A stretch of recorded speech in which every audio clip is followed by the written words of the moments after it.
Invitamos, por favor, a nuestra vicepresidenta de la Alianza Iberoamericana de Enfermedades Raras, la señora Luz Victoria Salazar, y al doctor Germán Escobar, secretario de Salud de Santiago de Cali, ex viceministro de Salud de Colombia. Adelante, por favor.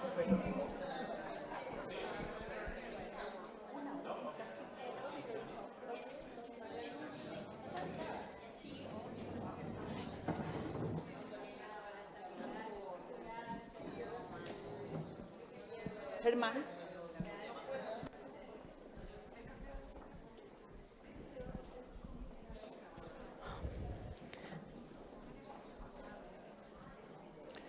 Bueno, hemos tenido una jornada para mí muy emocionante.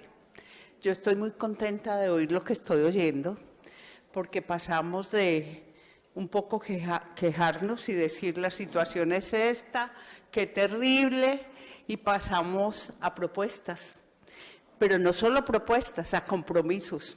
Y me encantaron los compromisos que se están haciendo desde el Horas, desde el Comisca, y no sé con qué iremos a salir nosotros, Germán, pero algo tenemos que inventarnos. Bueno, precisamente con propuestas. En Colombia se ha logrado o se logró un trabajo bien interesante con la unión de diferentes actores. Y para eso estamos aquí con Germán Escobar.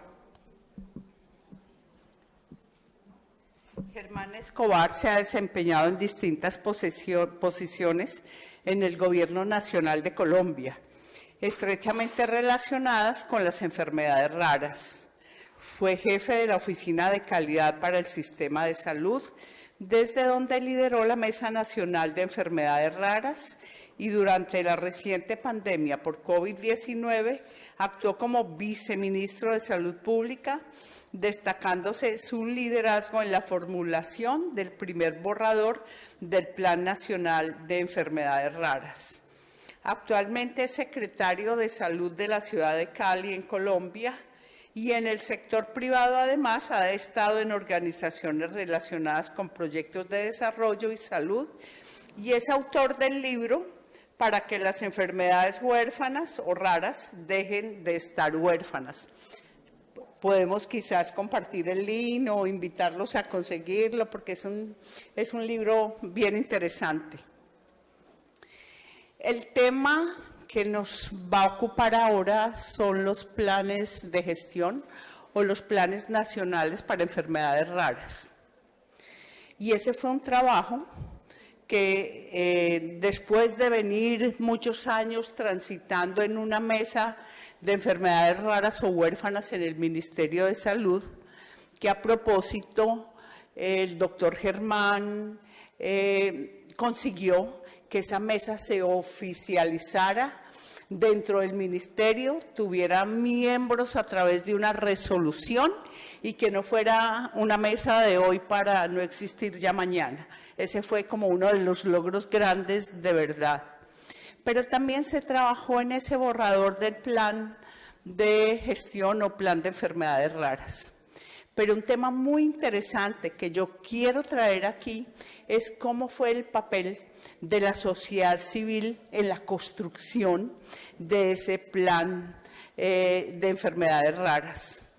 Desde el Observatorio Interinstitucional de Enfermedades Huérfanas, lo llamamos en Colombia, entidad que presido desde el Consejo Directivo, comenzamos a hacer unos eventos muy importantes aprovechando la pandemia.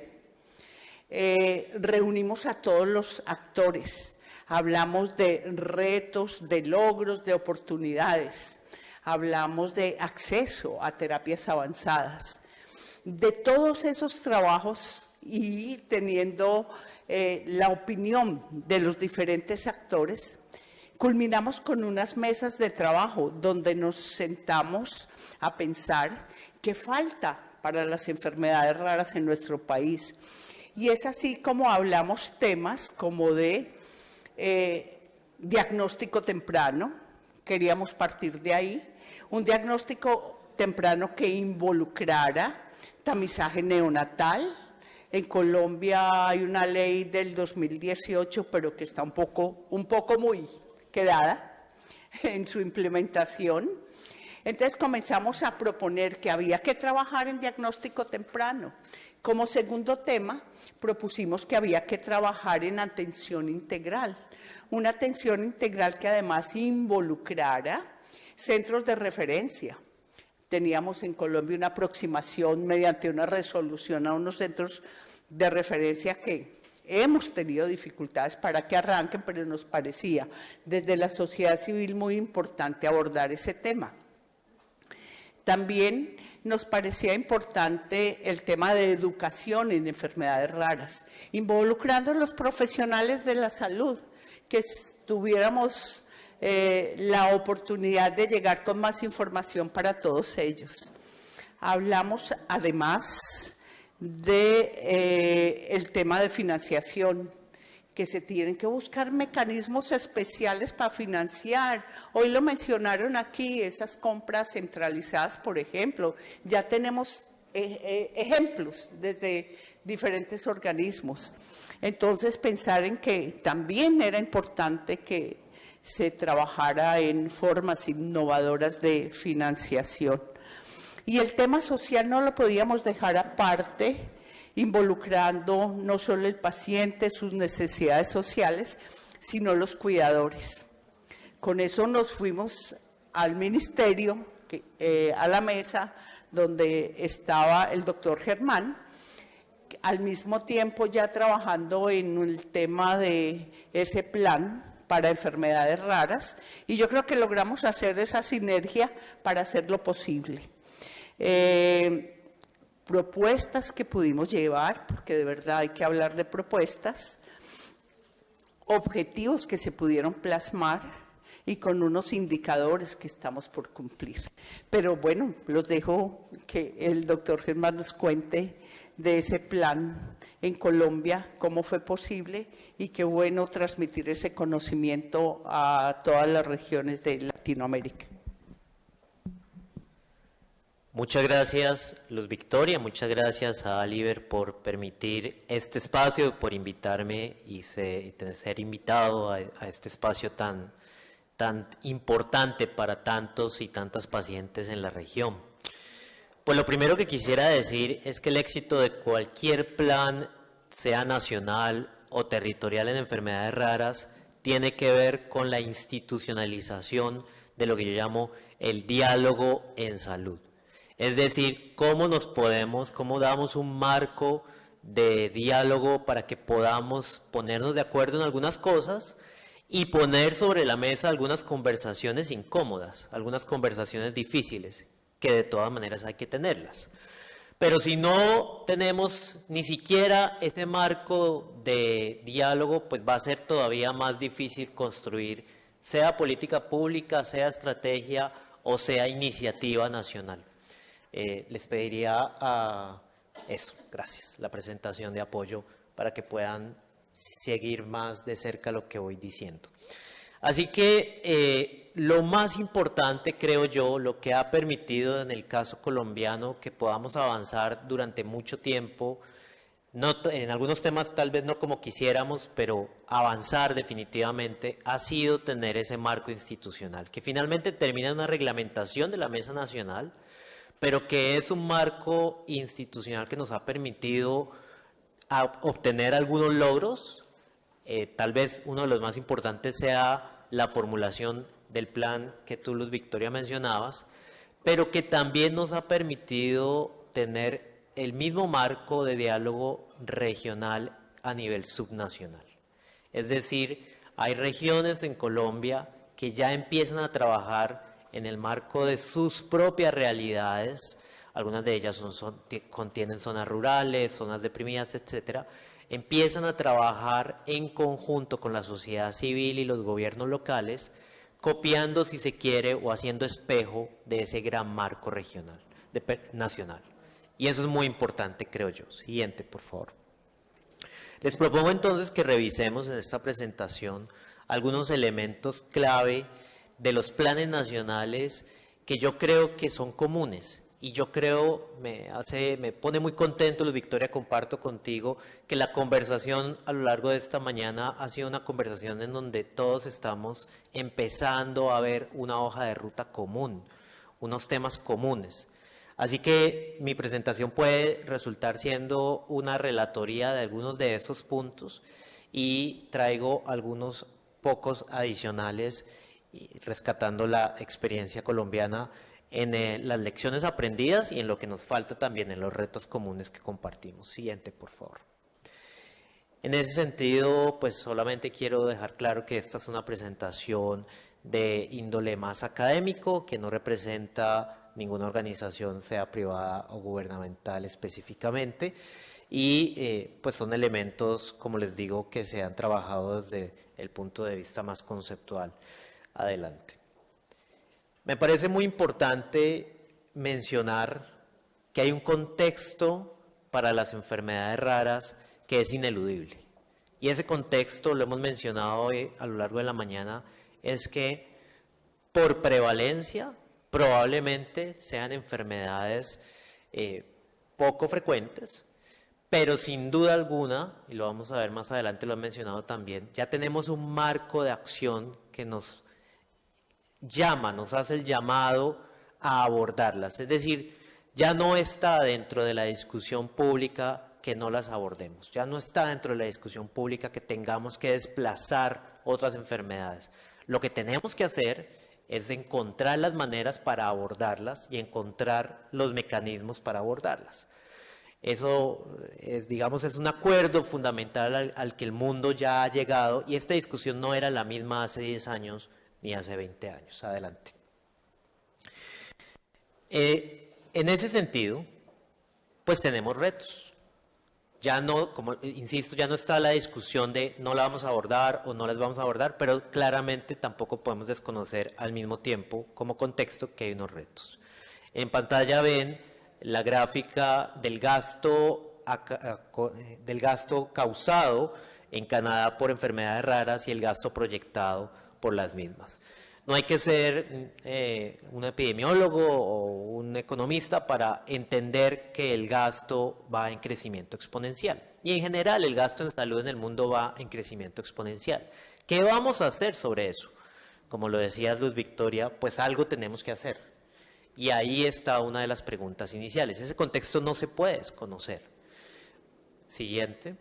Por otro lado, dentro de ese gasto existen unos gastos o un reto en el gasto aún mayor.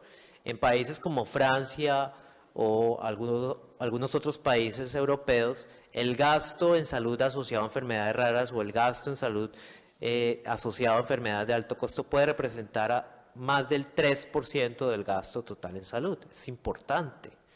Es decir, que dentro del mundo de salud, que tiene una variable de gasto en aumento exponencial, hay un subgrupo, un segmento de ese gasto que requiere especial atención, y es el de las enfermedades raras. Es otro reto adicional, no solamente el reto de crecimiento del gasto, sino de un gasto que puede representar una presión fiscal importante sobre los sistemas. Y algo me pareció importante, revisando la literatura reciente, adelante, es que, curiosamente, algunos países que tienen coberturas en salud importantes y que tienen un aumento en el nivel de riqueza de su población, siguen teniendo brechas de atención en salud y brechas en el gasto en salud.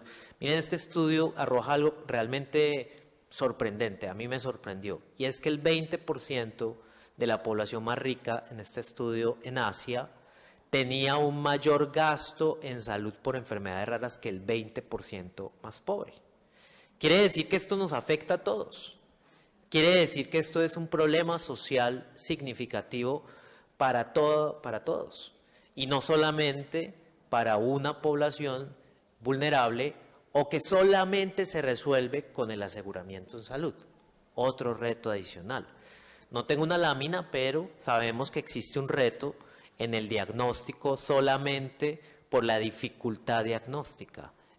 Lo mencionaba la doctora, el reto del patient journey, el reto de la oportunidad diagnóstica, no solamente está dado por las carencias o limitaciones en la infraestructura y en las capacidades de los sistemas de salud, está dado por la dificultad per se de un diagnóstico, y como médico nos enseñan primero a pensar en ese otro 80%, en esa gran carga de la enfermedad, que en estas enfermedades, pero ese reto se empieza a superar con la sospecha temprana.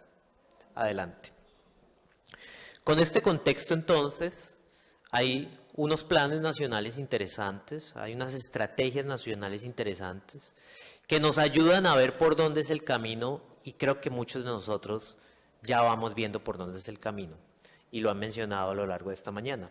Luz Victoria preguntaba qué elementos debería tener un plan nacional que de alguna manera están contenidos en el de Colombia, pero que también otros marcos estratégicos contienen. Pues veamos algunos de esos elementos. Adelante, por favor. El primero, antes de mostrarlos, es, en pantalla ven, la mayoría de los países del mundo no tienen marcos estratégicos, no tienen planes nacionales, no tienen legislación. Por eso la pregunta de, ¿es importante tener un marco legal, un marco de plan, de estrategia a largo plazo, todavía sigue siendo válida? Todavía hay que ponerla sobre la mesa, todavía hay que preguntarnos cómo hacer mejor legislación. En Colombia tenemos la reconocida Ley 1392 de 2010, ya tiene más de 10 años de vida y nos ha permitido avanzar enormemente, pero yo creo que también tiene retos y hay incluso componentes de la ley que se vuelven obsolescentes con el tiempo, se han hecho obsoletos con el tiempo por la propia dinámica del sistema de salud colombiano. Es decir, que tener un marco legal pues es muy importante, es casi que la piedra fundacional para una visión a largo plazo, pero ese marco no queda escrito en piedra para siempre. Ese marco también debe ser revisado y debe ser actualizado con regularidad. Y les decía entonces, veamos ahora sí cuáles son esos elementos, adelante, que podemos evidenciar por lo menos como retos comunes que han tratado de abordar estos países.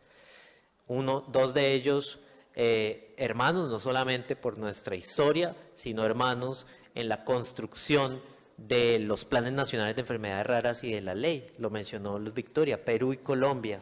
Perú y Colombia tienen marcos legales que le apuntan a ciertos elementos, por ejemplo, la gestión de la información, la formulación de un listado de enfermedades raras, la construcción de rutas de atención. Esos son elementos que empiezan a aparecerse y que son importantes que los tengamos en esos marcos legales para darle vida a largo plazo. Adelante. Y es justamente esa visión de largo plazo la que construye un marco legal. El marco legal supera a los gobiernos de turno, a las vicisitudes políticas, que en esta región latinoamericana, como hemos visto, son bastante pendulares y extremas, e incluso en la región norteamericana, en las elecciones, hace 2 días, pues vimos un viraje por lo menos de partido y de visión. Lo único que supera esos cambios políticos son los marcos legales duraderos y los marcos estratégicos duraderos, que no están al vaivén de la voluntad política y de la visión política, sino más bien una construcción colectiva, no solamente técnica, colectiva de sociedad. Esos marcos legales son la autopista para el desarrollo de las políticas y deben fijar, por lo menos el marco legal debe fijar un objetivo a largo plazo. ¿Cuál es ese objetivo siguiente? Yo creo que el objetivo compartido es el acceso. Es el acceso a servicios de salud, no solamente a tecnologías de salud, no solamente a ciertas tecnologías de salud, es el acceso a servicios. Recordemos que más del 60% de las enfermedades raras no tienen hoy un tratamiento o un abordaje terapéutico farmacológico, pero otras sí. Entonces tampoco debemos caer en el reduccionismo de solamente el acceso a tecnologías en salud, que es tremendamente importante y que presiona ese gasto en salud, pero que no es el único y no debemos perderlo de vista. Y ese acceso se construye entonces con una visión a largo plazo que debe gestionar el conocimiento y la información. Ya vamos a hablar una segunda capa al respecto. Lo han mencionado a lo largo de esta mañana, sistemas de información. Ahora vamos a ver qué clase de sistemas de información, porque ya no son los mismos de hace 10 años ni los mismos de hace 20 años. La participación de pacientes y de la sociedad civil es fundamental. Por ahí arranqué esta conferencia y creo que Luz Victoria es el ejemplo vivo de eso. Luz Victoria, has visto el nacimiento casi que de la agenda pública en Colombia de enfermedades huérfanas y raras y cómo ha evolucionado a lo largo del tiempo. Y ciertamente no me dejas mentir, la conversación es diferente hoy que hace 10 años con la sociedad civil, con los pacientes. ¿Por qué es diferente hoy? Porque hay mayor formación, porque la agenda es propositiva. Aliber y las organizaciones de enfermedades raras, por lo menos en Colombia, llegan con una propuesta en la mano, no con un problema solamente. Llegan con documentos trabajados, con encuestas hechas a los pacientes y demás. Esa es la participación de pacientes que arranca por el marco de diálogo, que arranca por sentar en la mesa a los diferentes actores de los sistemas, cualesquiera sean los modelos del sistema, y trazarse una agenda de largo plazo. Y la capacidad instalada, pues es muy importante. La capacidad instalada se refiere a la provisión de servicios en centros de referencia, claro está, pero también en centros satélite, en el entrenamiento, como lo dijeron en el panel anterior, a los profesionales de la salud, pero también la capacidad instalada social. ¿Cómo nos conectamos con las organizaciones civiles que están representadas en este salón? ¿Cómo las organizaciones civiles y los otros sectores sociales aportan a las metas terapéuticas y a los objetivos de los pacientes? ¿Y cómo organizamos y coordinamos esa cooperación? Y finalmente, pues obviamente, hay que hablar de financiación. Estos elementos son fundamentales, hay otros, pero estos 5 elementos, 4 elementos son fundamentales. Luz Victoria es la piedra angular de todo Plan Nacional de Salud.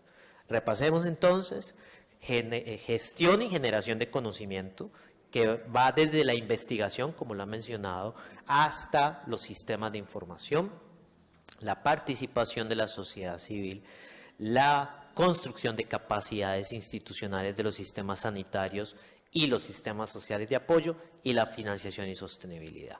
Vamos a ver rápidamente algunos de esos elementos con más detalle. Adelante, por favor. Lo primero es que hay que superar una cuestión fundamental para revisar los elementos. La cuestión fundamental de una falsa dicotomía, un falso dilema, le damos a unos y le quitamos a otros. Yo he escuchado esas preguntas en algunos escenarios de muy alto nivel. Esa cuestión ya se solucionó. Eso ya no es un dilema ni moral ni ético. ¿Por qué? Adelante. Porque ya la propia Organización de Naciones Unidas nos dijo: ustedes, sistemas de salud, tienen que encontrar la forma de proveer servicios y financiarlos sostenidamente, a través de la resolución que todos nosotros hemos podido observar. Adelante, por favor. La propia Organización de Naciones Unidas le dice en esta resolución a los países miembros: tienen que construir sistemas de protección social y salud también para los pacientes con enfermedades raras. Ahora, no se nos puede olvidar que eso tiene una ruta de progresividad. Yo he sido hacedor de política pública, me he sentado con Luz Victoria en la mesa y le he tenido que decir: no, Luz Victoria, no hay plata, no podemos hacer esto en este momento, pero lo dejamos en la agenda pública. Lo ponemos en la agenda y nos trazamos unos objetivos de mediano y largo plazo para tratar de llegar ahí. Es lo mínimo.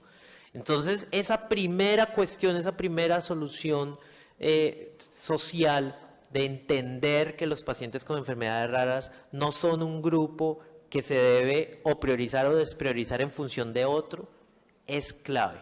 Esa es la primera pregunta que ya hay que resolver, y yo creo que debemos resolverla de tajo, porque además tenemos un mandato de nuestro marco en general de los Estados miembros, casi todos los estados en el mundo, que es este. Adelante. Y la gestión del conocimiento, les decía, ha evolucionado también y es fundamental. Ese pilar, Luz Victoria, es fundamental y en eso en Colombia lo hemos hecho bien.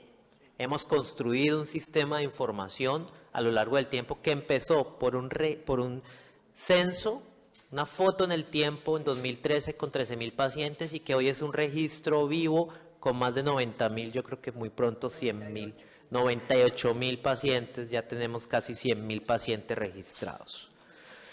¿A dónde tenemos que trascender además?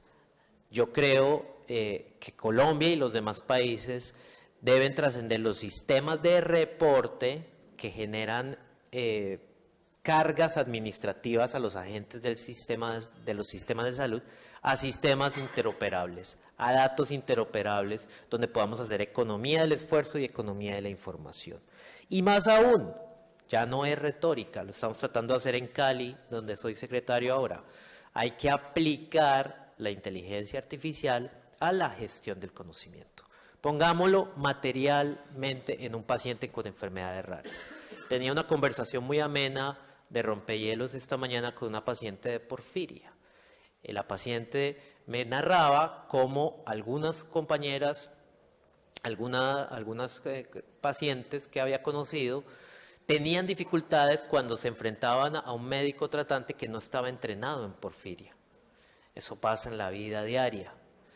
La IA, como coadyuvante terapéutico, podría entrar, no a suplir, pero podría entrar a colaborar en esos casos, en esa situación en particular.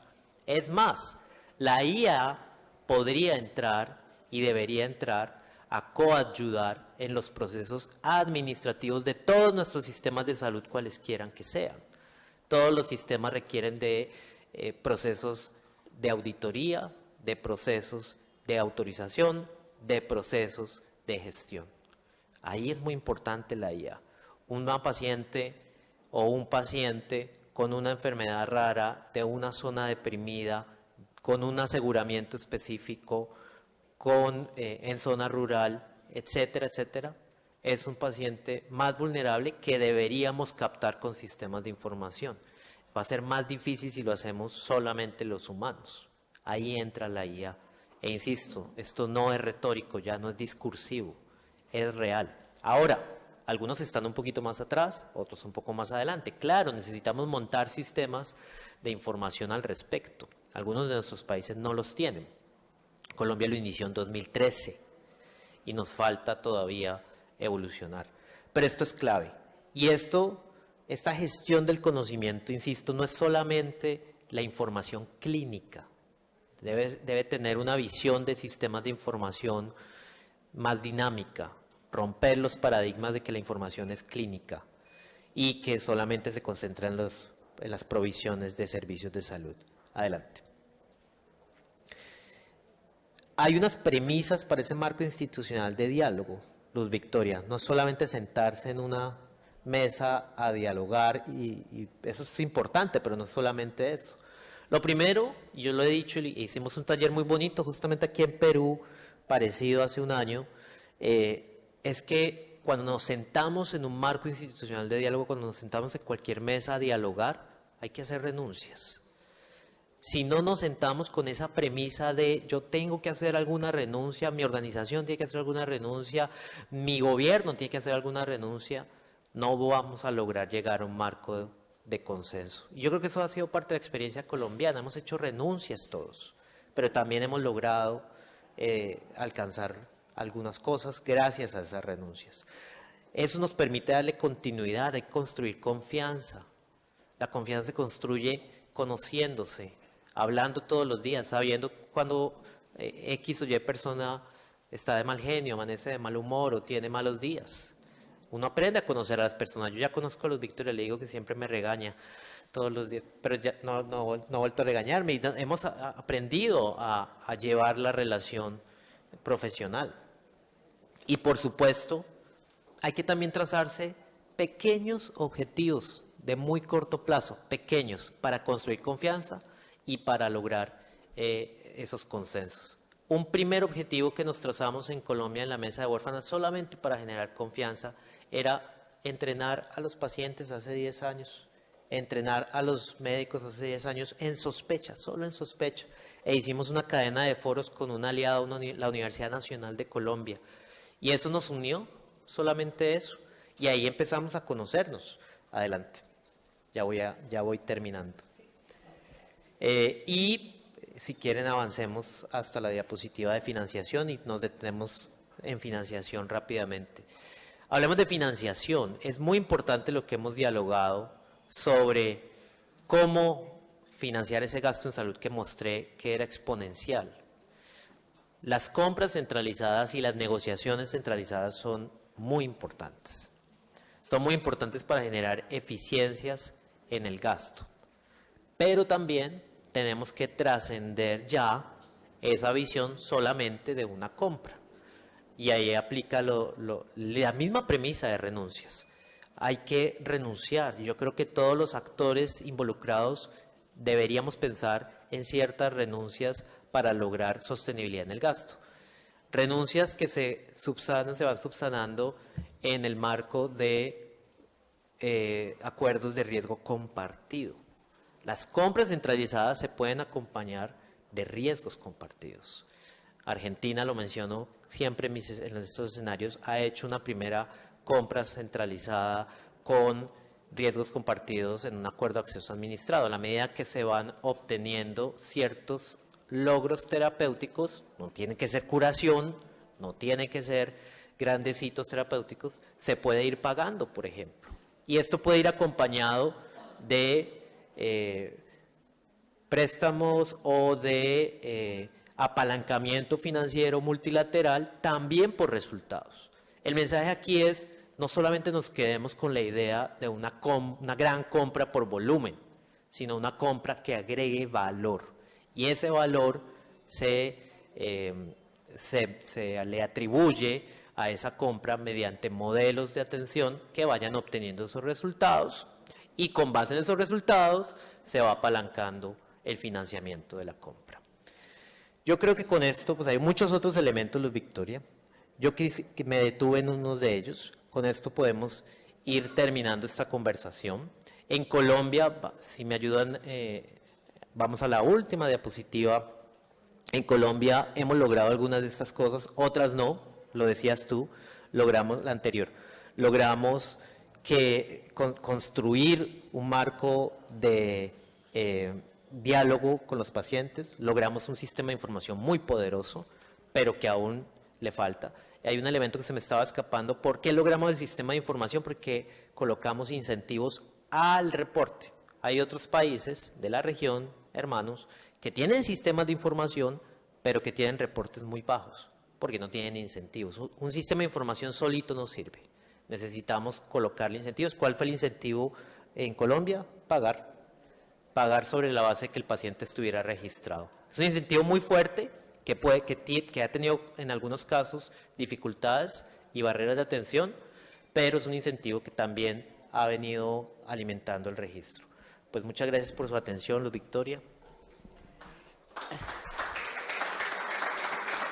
Yo tenía un último comentario o pregunta para el doctor Germán. Pues muy importante tener un plan, y un plan tiene objetivos. Y los objetivos están trazados para un tiempo determinado y deben cumplirse. ¿Quién cree que son los llamados a vigilar el cumplimiento de esos objetivos? Eso se llama veeduría ciudadana. Los pacientes y la sociedad civil. Por eso el marco de diálogo es tan importante. La pregunta yo te la cambiaría o te la modularía. No quién, cómo, cuándo y dónde. ¿Dónde? En los escenarios institucionales de diálogo. ¿Cómo? Con el plan y con la hoja de ruta y con propuestas. Porque a veces los objetivos no se alcanzan por externalidades. ¿Cómo íbamos a alcanzar los objetivos del milenio, los objetivos de desarrollo sostenible, los objetivos en salud, si nos llegó una pandemia? Entonces, pues esas externalidades hay que dialogarlas. Y finalmente, esos marcos institucionales se construyen, eso sí, entre todos. Es muy importante que haya representatividad de todos los actores, incluido el sector farmacéutico también, e incluido, por supuesto, la sociedad civil. Bueno, doctor Germán, muchísimas gracias.